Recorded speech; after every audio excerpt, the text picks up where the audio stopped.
অনেক অভিযোগ আছে আমাদের বিরুদ্ধে, যেমন কিছু গালি আমাদের বিরুদ্ধে ব্যবহার করা হয় যে আপনারা সাম্প্রদায়িক,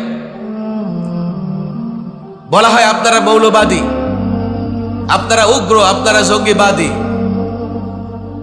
অথচ গোটা দুনিয়া দেখেছে 5ই আগস্টের ক্রাইসিস মুভমেন্টে, ক্রাইসিস মুহূর্তে, ক্রাইসিস মোমেন্টে বাংলাদেশের নিরাপত্তা, বাংলাদেশের মানুষের নিরাপত্তা, বাংলাদেশের অমুসলিমদের নিরাপত্তার জন্য সবচাইতে কাজ করেছে আলেম ওলামা মাদ্রাসার ছাত্ররা। ঢাকেশ্বরী মন্দির আমাদের পেছনে সনাতন ধর্মের লোকদের অনেক বড় বড় উৎসব হয়। এখানে অন্তত 15 দিন এই মন্দির, ঢাকেশ্বরী মন্দিরের নিরাপত্তায় কাজ করেছে মাদ্রাসার ছাত্র আলেম ওলামারা। অথচ বলা হয় ইসলাম প্রতিষ্ঠা হলে বাংলাদেশে, আপনারা যদি ইসলাম প্রতিষ্ঠা করেন তো অন্য ধর্মের লোকেরা যাবে কোথায়? আমি বলি কোথাও যেতে হবে না, ওরা আবার বিদেশ থেকে চলে আসবে। ইসলাম যদি প্রতিষ্ঠা হয় শুধু মুসলমান না, অমুসলিমও শান্তিতে থাকবে। বড় প্রমাণ আমরা দেখিয়েছি। বিদায় আমরা যখন ইসলাম প্রতিষ্ঠার কথা বলি, অন্য ধর্মের লোকদের ভয়ের কোনো কারণ নাই। আমি নিরাপত্তা এবং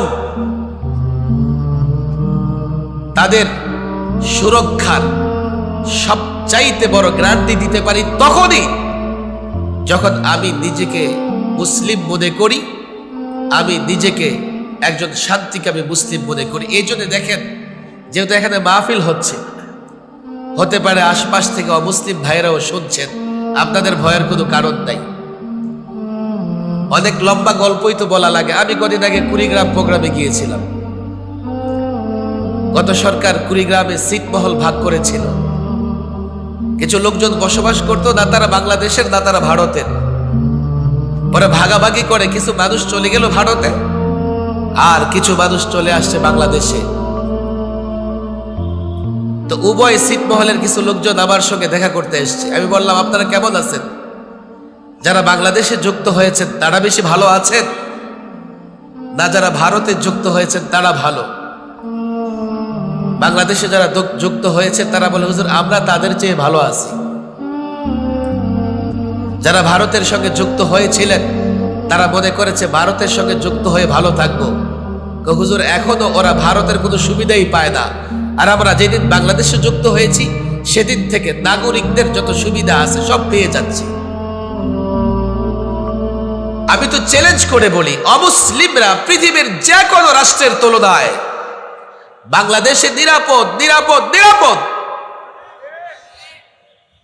কত পণ্ডিত থাকলে বলবেন, হুজুর কে বলেছে নিরাপদ?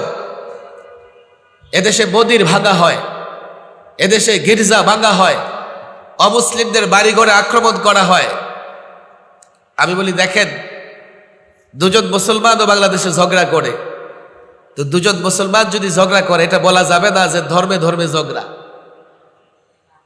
তদ্রুপ মাঝে মধ্যে ঝগড়া হিন্দু এবং মুসলিমও হতে পারে, সেটা ধর্মের কারণে নয়, সেখানে আরো দুটো কারণ থাকতে পারে।